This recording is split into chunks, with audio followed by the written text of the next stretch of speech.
Hello friends, आज आपण बनवणार आहोत एक सुंदर आणि गोड रेसिपी श्रीकृष्ण मुकुट मिठाई। आज आपण आपल्या लाडक्या गोपाळकृष्णासाठी खास मुकुट मिठाई तयार करणार आहोत। ही मिठाई दिसायला अगदी मुकुटासारखी आणि चवीला अप्रतिम, सोपी, झटपट आणि श्रीकृष्णासाठी खास। ही रेसिपी अगदी हटके आहे आणि बघितल्यावर सर्वांना आवडेल अशीच। चला तर मग सुरुवात करूया या गोड आणि सुंदर कलाकारीला। सर्वात आधी मिक्सरचं हे भांडं घ्यायचं आहे। त्यामध्ये 1 वाटी डेसिकेटेड कोकोनट घ्यायचा आहे। डेसिकेटेड कोकोनट म्हणजेच सुकं खोबरं जे असतं त्याचा पांढरा भाग खवून घेतलेला असतो। अशा पद्धतीचं 1 वाटी खोबरं आपल्याला इथे लागणार आहे। त्यामध्ये घ्यायचं आहे अर्धी वाटी मिल्क पावडर। मिल्क पावडरने ही मिठाई छान होते, त्यासाठी मिल्क पावडर इथे वापरलेली आहे। आणि आता अर्धी वाटी घ्यायची आहे साखर, गोडासाठी साखर घ्यायची आहे। आता हे मिक्सरवरती व्यवस्थित पिठासारखं बारीक करून घ्यायचं आहे। हे पहा, अशा पद्धतीने अगदी पिठासारखं हे मिश्रण मी इथे बारीक करून घेतलेलं आहे।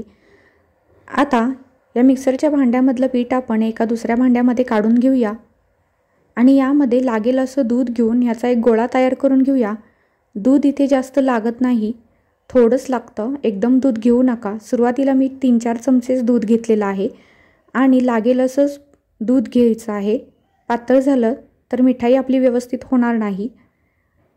या पूर्ण पिठासाठी 5 ते 6 चमचेच दूध मला इथे लागलेलं आहे आणि अशा प्रकारचा घट्ट असा गोळा इथे तयार करून घ्यायचा आहे, जास्त पातळही ठेवायचं नाहीये।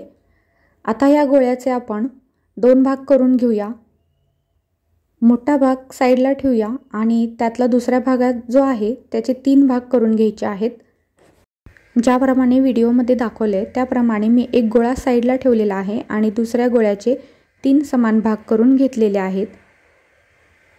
मोठा गोळा आहे तो साईडला ठेवूया आणि 3 जे छोटे भाग केले होते ते घेऊयात।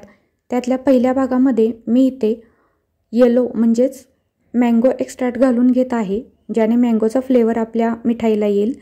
त्यानंतर ऑरेंज एक्स्ट्रॅक्ट घेतलेला आहे आणि तिसऱ्या भागामध्ये रोज एक्स्ट्रॅक्ट घेतलेला आहे, ज्याने या तिन्ही फ्लेवरची मिठाई आपली तयार होईल आणि मिठाई चवीलाही छान लागेल।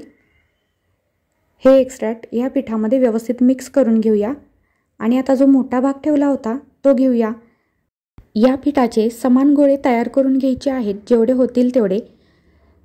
इथे माझे 4 गोळे अशा पद्धतीने तयार झालेले आहेत। व्यवस्थित हातावर गोल करून घ्यायचा आहे हा गोळा, व्हिडिओत दाखवल्याप्रमाणे। अशा पद्धतीचे माझे 4 गोळे इथे तयार झालेले आहेत।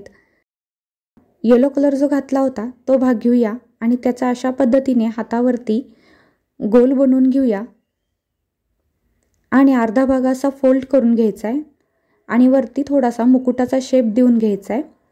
ज्याप्रमाणे व्हिडिओमध्ये दाखवले त्याचप्रमाणे फोल्ड केलेला जो भाग आहे तो आपण या एका गोळ्यावरती चिटकवून घेणार आहोत। ज्याप्रमाणे व्हिडिओत दाखवले त्याप्रमाणे फोल्ड केलेला भाग या गोळ्यावरती मी चिटकवून घेतलेला आहे। हलक्या हाताने प्रेस करत व्यवस्थित या गोळ्याला शेप देऊन घ्यायचा आहे। अशा पद्धतीने मी 4ही गोळ्यांवरती अशा पद्धतीने हे चिटकवून घेत आहे। हे पहा, 4ही गोळ्यांवरती मी येलो कलरचे मुकुटाचा शेप देऊन घेतलेला आहे। आता इथे ऑरेंज कलरचा गोळा घेऊन त्याचे मी 4 समान भाग करत आहे, छोटे छोटे गोळे तयार करत आहे, जे आपण मुकुटावरती सेंटरला लावणार आहोत। ज्याप्रमाणे व्हिडिओमध्ये दाखवले हलक्या हाताने प्रेस करत इथे सेंटरला लावून घेत आहे। तुम्हाला पाहिजे अशा पद्धतीने तुम्ही इथे डेकोरेशन करू शकता। मी इथे ऑरेंज कलरचा जो गोळा घेतला होता तो इथे सेंटरला लावलेला आहे। त्यानंतर आता पिंक कलरचा मी गोळा घेत आहे आणि त्याचे असे छोटे छोटे गोळे तयार करून घेत आहे, जे मी साईडने लावणार आहे। व्हिडिओत दाखवल्याप्रमाणे साईडला 2-2 गोळे असे लावून घेत आहे, म्हणजे दिसायलाही हा मुकुट अगदी छान दिसेल। अशा पद्धतीने मी सगळ्या मुकुटावरती हे पिंक कलरचे गोळे जे आहेत ते लावून घेत आहे। आता पुन्हा एकदा मी येलो कलरचा गोळा घेते आणि तो असा बोटाने प्रेस करत करत त्याचे एक लांब अशा पद्धतीने गोळी तयार करून घ्यायची आहे आणि त्याला यू शेपमध्ये कन्वर्ट करून घ्यायचं आहे आणि तो अशा पद्धतीने या गोळ्यावरती चिटकवायचा आहे। म्हणजे श्रीकृष्णाचा जो हार असतो त्या पद्धतीने याला शेप द्यायचा आहे, दिसायलाही तो छान दिसतो। आणि याला व्यवस्थित यू शेपमध्ये करून घ्यायचं आहे। आता याच्यावरती टूथपिकच्या साहाय्याने मी व्हिडिओत दाखवल्याप्रमाणे अशा पद्धतीने थोडी थोडी डिझाईन काढून घेणार आहे।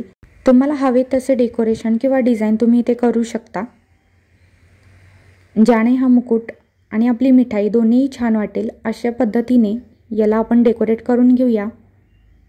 हे पहा, अशा पद्धतीने मी चारही गुळांवरती हे येलो कलरचा हार तयार करून घेत आहे आणि त्यावरती टूथपिकने डिझाईनही काढून घेतलेली आहे। याच्यावरती एका साईडला मी असे बदाम लावून घेत आहे, म्हणजे दिसायला ही मिठाई अगदी छान दिसेल आणि अगदी श्रीकृष्णासारखी दिसेल। तयार आहे आपली ही श्रीकृष्ण मुकुट मिठाई। सण म्हणजे केवळ पूजा नाही, तर प्रेम, स्वाद आणि आठवणींचा संगम।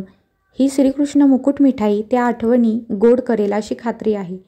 तुम्हाला ही रेसिपी कशी वाटली ते खाली कमेंटमध्ये नक्की सांगा। आणि हो, अशाच गोड आणि खास रेसिपींसाठी चॅनेल सबस्क्राईब करायला विसरू नका। तुम्हा सर्वांना श्रीकृष्ण जन्माष्टमीच्या खूप खूप शुभेच्छा। व्हिडिओ पाहिल्याबद्दल धन्यवाद।